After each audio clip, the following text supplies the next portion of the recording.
I now give the floor to His Excellency Nicola Renzi, Minister of Foreign Affairs and Political Affairs and Justice of San Marino. Honorable Minister, you have the floor.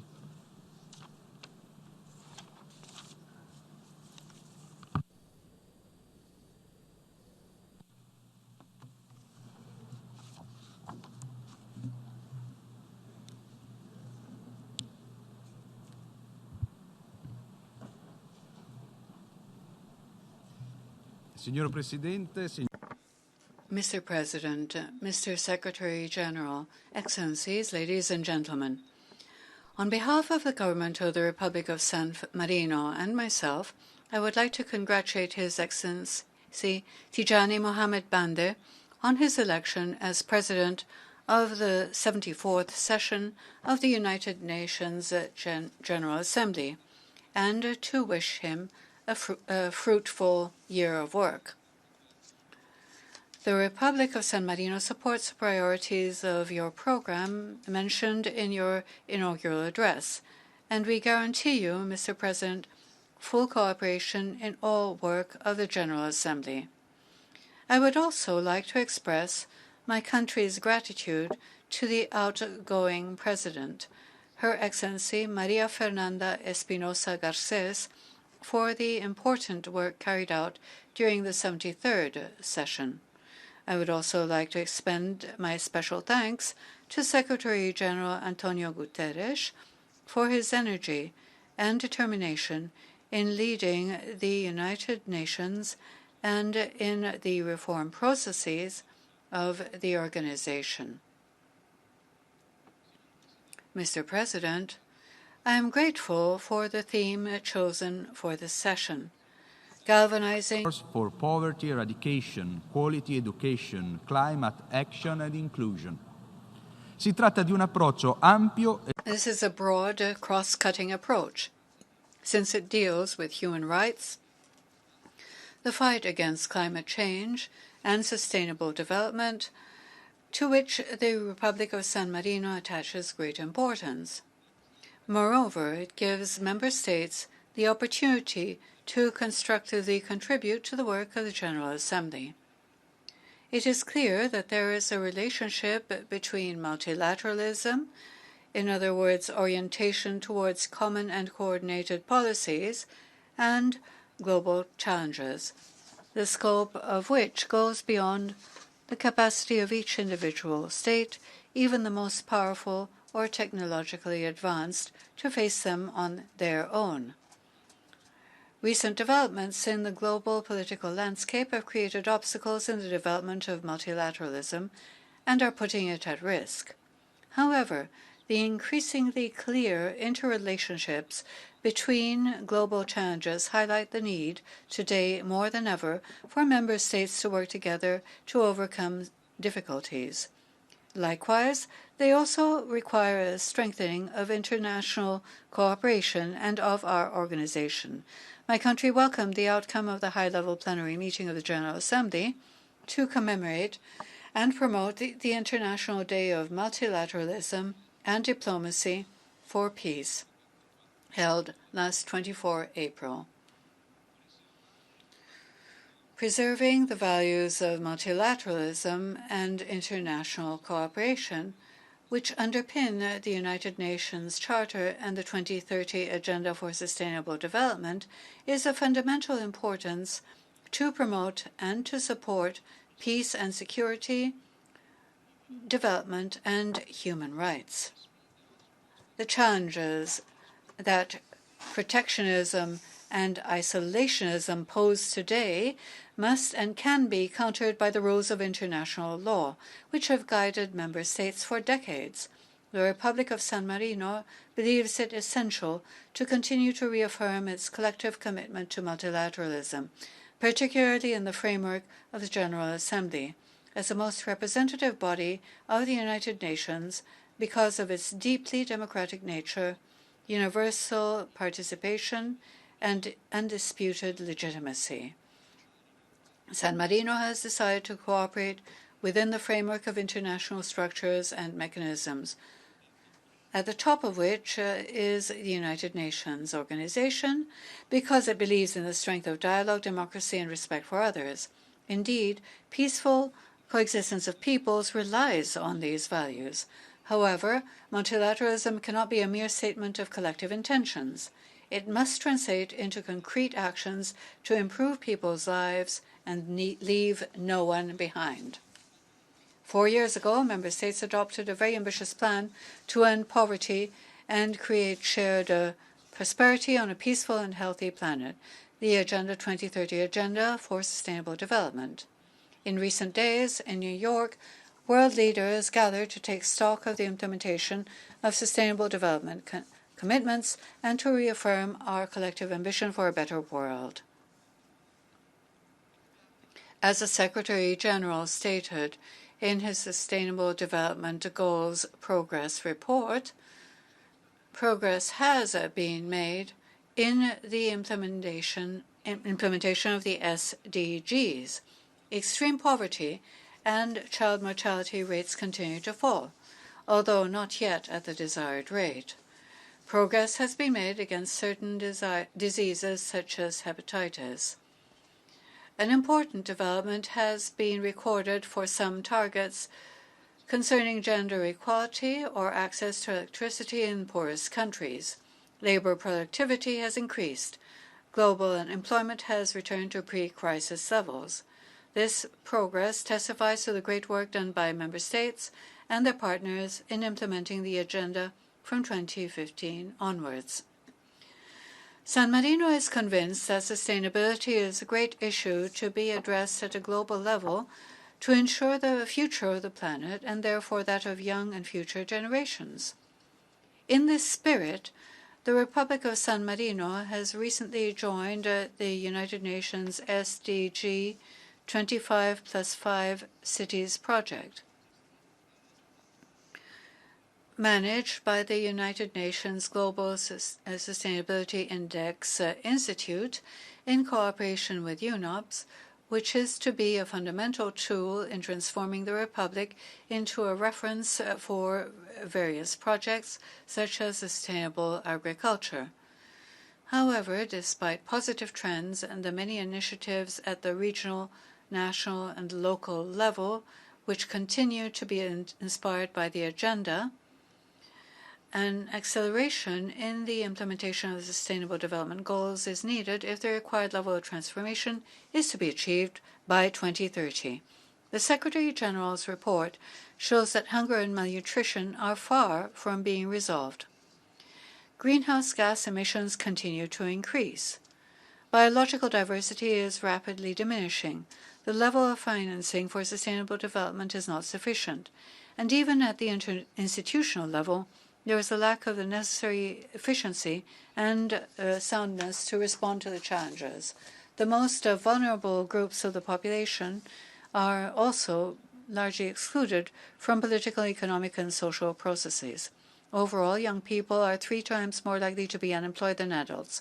1 in 5 children lives in poverty. People with disabilities continue to face multiple disadvantages, often to the detriment of the full enjoyment of their human rights. Gender inequalities persist. The difference in the implementation of SDGs exists not only between but also within countries. A major cause for concern is the fact that the most vulnerable countries which are most behind in the implementation of the agenda are precisely those in which there are major obstacles to the implementation of the SDGs. These are countries where situations of armed conflict, political or economic instability, economic losses due to natural disasters have jeopardized the implementation of SDGs or even canceled the progress achieved. Without effective action to contain it, global warming will only amplify the challenges of adaptation and increase a sense of vulnerability among large sectors of the world's population. My country welcomes the holding of the Climate Action Summit at the United Nations in recent days and the ambitious initiatives proposed. Since 2008, the Republic of San Marino has intensified its commitment to environmental sustainability. particularly in the production of electricity from renewable resources. This commitment has allowed my country to rank today among the top countries in the world for the production of photovoltaic energy per capita. We are also committed to improving our strategies and practices in the field of waste management, sustainable mobility, and to raising public awareness, especially among the younger generation, about a sustainable and environmentally friendly lifestyle. Mr. President, the effects of climate change are the greatest challenge of our times because of their unprecedented impact on our lives. This year, Cyclone Idai caused devastation in Mozambique, Malawi, and Zimbabwe. No country or community is immune to the destructive effects of global warming, but the poorest and most vulnerable groups already suffer the greatest damage. This is a global problem which calls for globally coordinated solutions. It is essential to strengthen international cooperation in order to speed up our collective action. The special report of the Intergovernmental Panel on Climate Change indicates that we have 11 years left to change course for future generations to contain global warming. The relationship existing between climate and Agenda 2030 must be seen as an opportunity to promote synergies supporting collective action. Indeed, while the achievement of the Sustainable Development Goals can help to limit warming up to 1.5 degrees Celsius, in the same way, climate action can support the economic and social targets of the agenda through the creation of new jobs. It also promotes more health and well-being for the world's population. Mr. President, the eradication of poverty in all its forms and dimensions, in particular extreme poverty, is perhaps the most difficult and important challenge to achieving the objectives of sustainable development. Although global reduction of extreme poverty continues, as the Secretary-General's report shows, poverty reduction is still taking place at a rate that will not allow the 3% objective to be achieved by 2030. Those living in extreme poverty suffer deprivation, often exacerbated by violent conflict or vulnerability due to natural disasters. The principle, according to which no one should be left behind, requires the adoption of specific measures to support people in vulnerable situations. It is indispensable to take into account the needs of children, young people, the disabled, the elderly, indigenous people, refugees, displaced people, migrants, people living in areas affected by humanitarian emergencies, or in situations of armed conflict. Universal respect for human rights and human dignity is at the core of the 2030 Agenda. Peace, justice, equality, and non-discrimination are fundamental rights. Their implementation becomes essential for the construction of inclusive societies. It is essential to protect children and young people.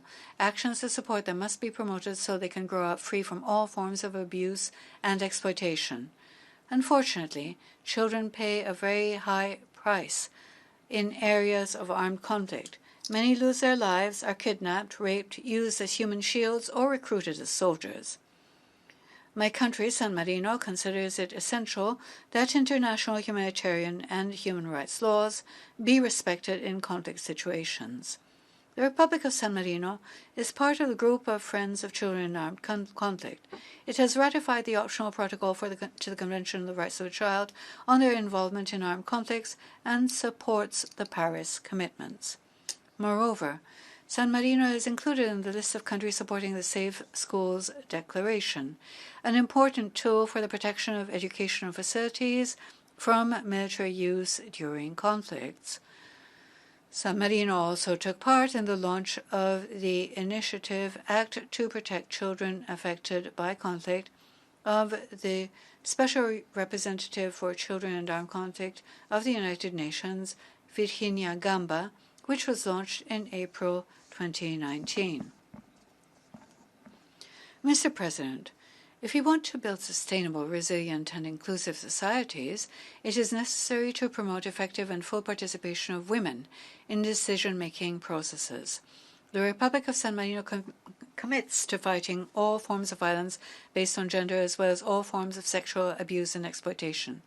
The objective of gender equality becomes essential as well as that of the emancipation of women and girls and the full realization of their human rights. Gender equality must also translate into equality in educational opportunities. In this regard, I would like to underscore the importance of scientific subjects. Indeed, STEM, science, technology, and innovation in general, play a vital role in meeting global challenges and in the promotion of sustainable development. This year, San Marino signed, together with other countries, a document entitled Investment in Women and Girls in Science for Inclusive Green Growth. This document recognizes the fundamental role of science, technology, and innovation for socioeconomic development and the need to accelerate investment in these sectors. Above all, it confirms the importance of investing in programs that promote equality and gender equality in science. My country is convinced that today more than ever, particular attention must be devoted to new technologies, science, and innovation. These should transmit the perception of sustainable development through means of communication that do not distort the truth so as not to undermine the very concept of freedom. This year, by organizing the first high-level conference on the dangers of disinformation, the Republic of which was held in San Marino in March, we offered a concrete and motivated contribution, also at an international level, to the issue of correct information, as opposed to the increasingly dangerous fake news, which is deceptive, uncontrolled, and incites hatred and nurtures prejudice. With full awareness of the fact that disinformation is a global threat and a real risk to the stability of our democratic systems, my country is committed to becoming a real observatory of study and scientific research on this dangerous and harmful phenomenon for democracy and freedom. Our aim is to identify new operational strategies and synergies that can maximize exchange of best practices on combating misinformation at the international level in order to better protect quality information. Mr. President, the international community must protect and support the most vulnerable groups. None of them should be excluded from the decision-making process. My country attaches great importance to the issue of disability and in recent years has often contributed to the UN debate on this important topic, bringing to light our experiences and achievements in the Republic of San Marino. Disabled people must be guaranteed full participation in social, economic, and cultural life. To this end, we need to fully implement the Convention on the Rights of Persons with Disabilities. When we talk about multilateralism and the United Nations, we must inevitably also consider the process of reforming our organization. The capacity of the United Nations to transform objectives into actions that have a real measurable impact on the lives of citizens is only possible if the structures of the organization are functional to the exercise of its global action. In this regard, the Republic of San Marino expressed last year in support for the reform agenda of the Secretary-General Antonio Guterres in the fields of peace and security, management, and the United Nations development system, in the conviction that it will strengthen the United Nations system's ability to produce more concrete, visible results. My country is also closely following the process of reforming the Security Council. We believe that intergovernmental negotiations are the right way to reach an agreement that reflects the interests and positions of everybody. San Marino is in favor of reforming the Security Council to make it more democratic, transparent, and effective. However, we must take a step forward and overcome the respective initial positions in order to negotiate an agreement that reaches as broad a consensus as possible. Mr. President, San Marino expresses its concern about the growing number of conflicts in many parts of the world, fueled by threats of religious radicalism, terrorism, transnational organized crime, drug trafficking and trafficking in human beings, weapons of mass destruction, violent extremism, marginalization, and exclusion. In recent years, there has been a loss of credibility for the United Nations, partly due to the failure of the Security Council to effectively fulfill its mandate. In order to support rapid, decisive action by the Security Council, I recall that my country has adhered to the Code of Conduct drawn up by the ACT Group, which stands for Accountability, Coherence, and Transparency, to refrain from using the veto in cases of crimes such as genocide, crimes against humanity, and war crimes. San Marino has also adhered to the joint proposal by France and Mexico for voluntary suspension of the veto by permanent members of the Security Council. An enormous challenge facing the international community in recent years has undoubtedly the increase in migration flows, partly due to the effects of climate change, forcing millions of people to seek refuge in other countries, due to persecution and armed conflict, and also to socioeconomic hardship, such as the lack of food, water, education, and health. Given its transnational nature, no country can face the migration phenomenon on its own. My country intends to renew its support for the Global Compact for Safe, Orderly, and Regular Migration, adopted last December in Marrakesh, Morocco.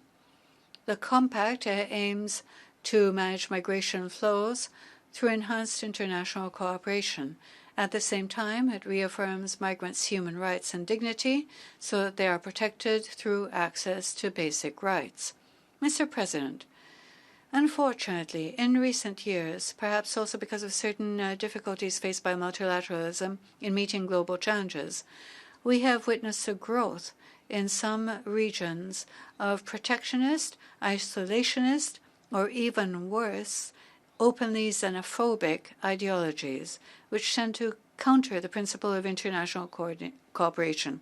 I believe that the general debate is an important opportunity to renew our commitment to a stronger United Nations organization, able to coordinate economic, social, and environmental policies and translate them into effective action at all levels. Trust, inclusiveness, and dialogue are essential elements to support multilateralism and its ability to produce concrete results at the global level. San Marino will not fail to do its part. Thank you for your kind attention. I thank the Minister for Foreign and Political Affairs and Justice of San Marino for his statement.